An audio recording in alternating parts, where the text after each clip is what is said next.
It was Monday morning, the 28th of April, 1902.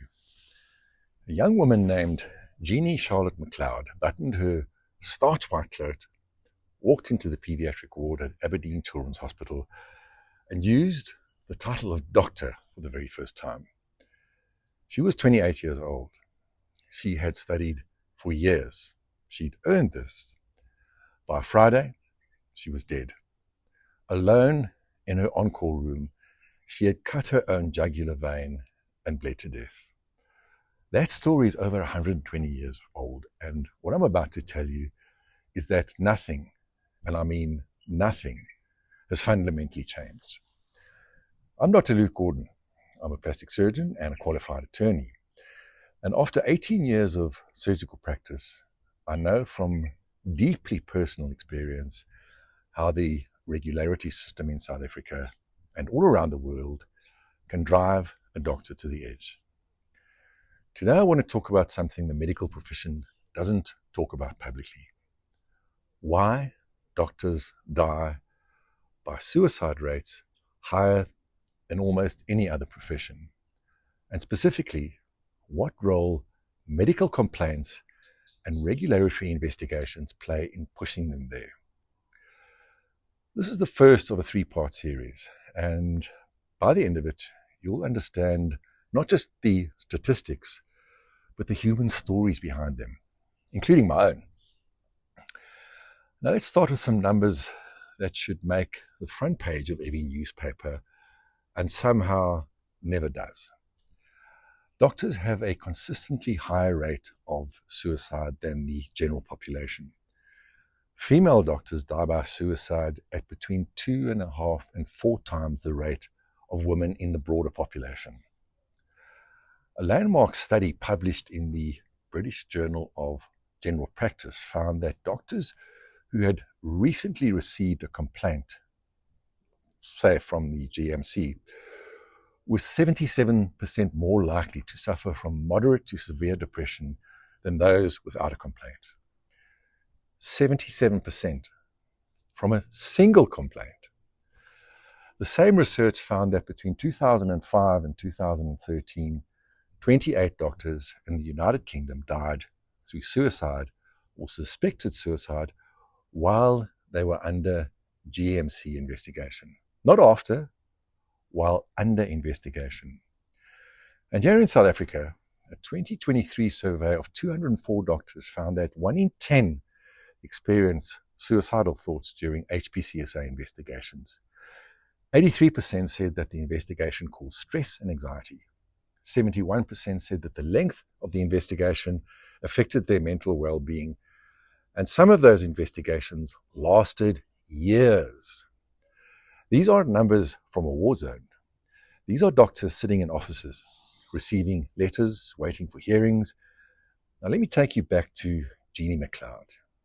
She was one of only 2 women to qualify as a doctor in her class in 1902. Her letters to her family revealed that a child had died in her care during her first few days on the ward. She couldn't bear it. She couldn't live with that guilt. And the question I want you to sit with is this: was her death about her personal fragility, or was it about a system that gave a young doctor with almost certainly no shortage of judgment from those around her nowhere to turn? 4 years after Jeannie's death, a Russian physician named Versayev wrote about his classmates. 10% of them had died by their own hand.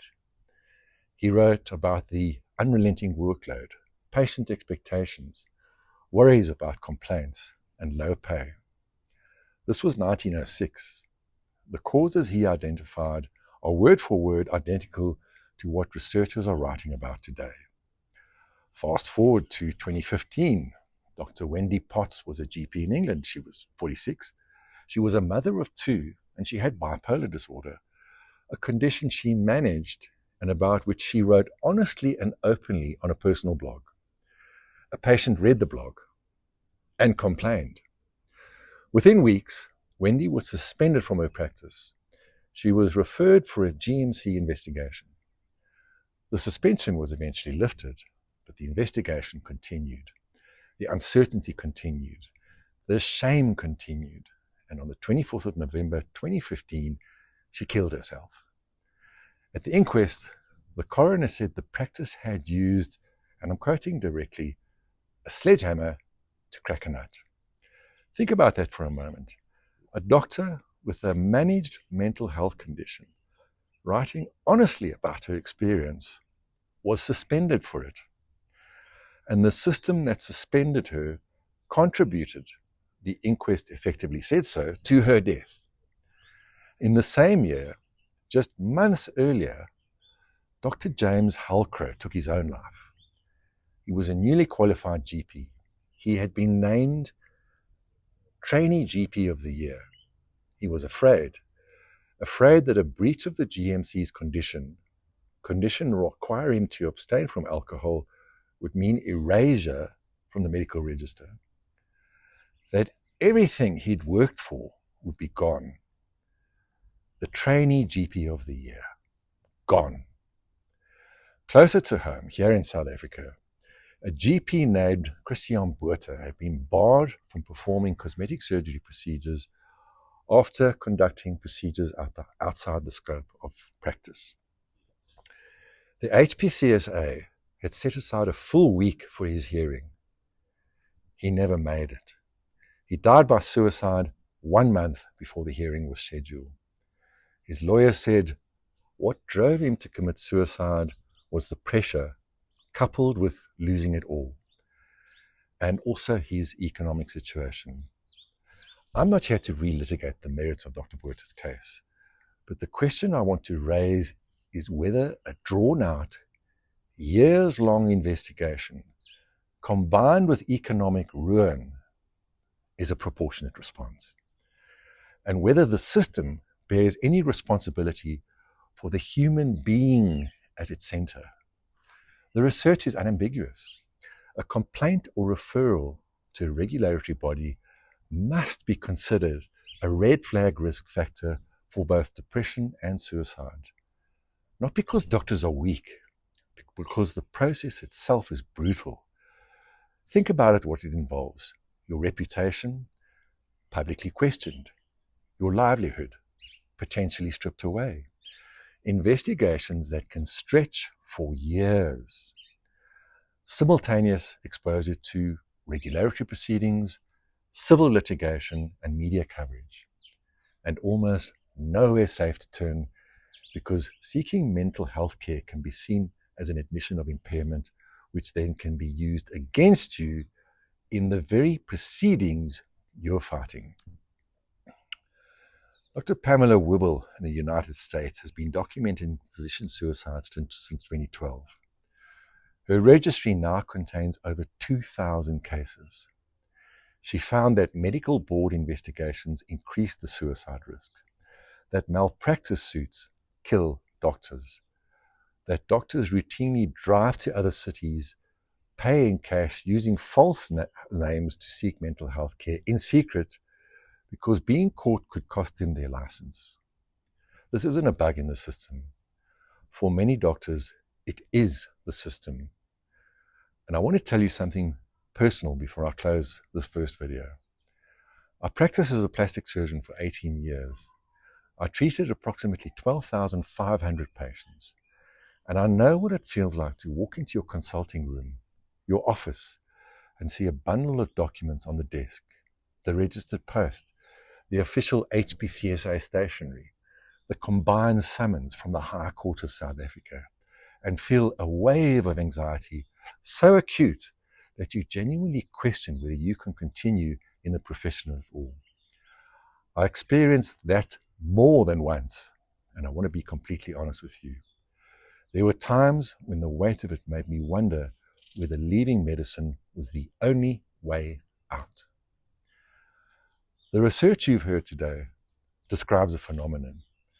In part 2 of this series, I'm going to describe what the phenomenon feels like from the inside. When it's not one complaint, it's not 2 complaints, but 16 complaints appearing in rapid succession, coordinated by an attorney, accompanied by a national media campaign. And when you've heard that, I want you to think about the 77% statistic again. And I want you to consider what it must feel like when the system isn't just reacting to a complaint, but has been deliberately weaponized to generate as many as possible. That story is in part 2, and the full documented account of everything I'll describe, recordings, legal proceedings, the complete legal timeline, is in my memoir, Unbutchered. And book 1 is free, and the link is below. If you're a doctor watching this, and any part of what I described today resonates with you, you're not alone. And if things are becoming unbearable, please reach out to the South African Depression and Anxiety Group on 0800 456 789, the Doctor Support Network in the UK, or any suicide call center in your country. I'll see you in part 2.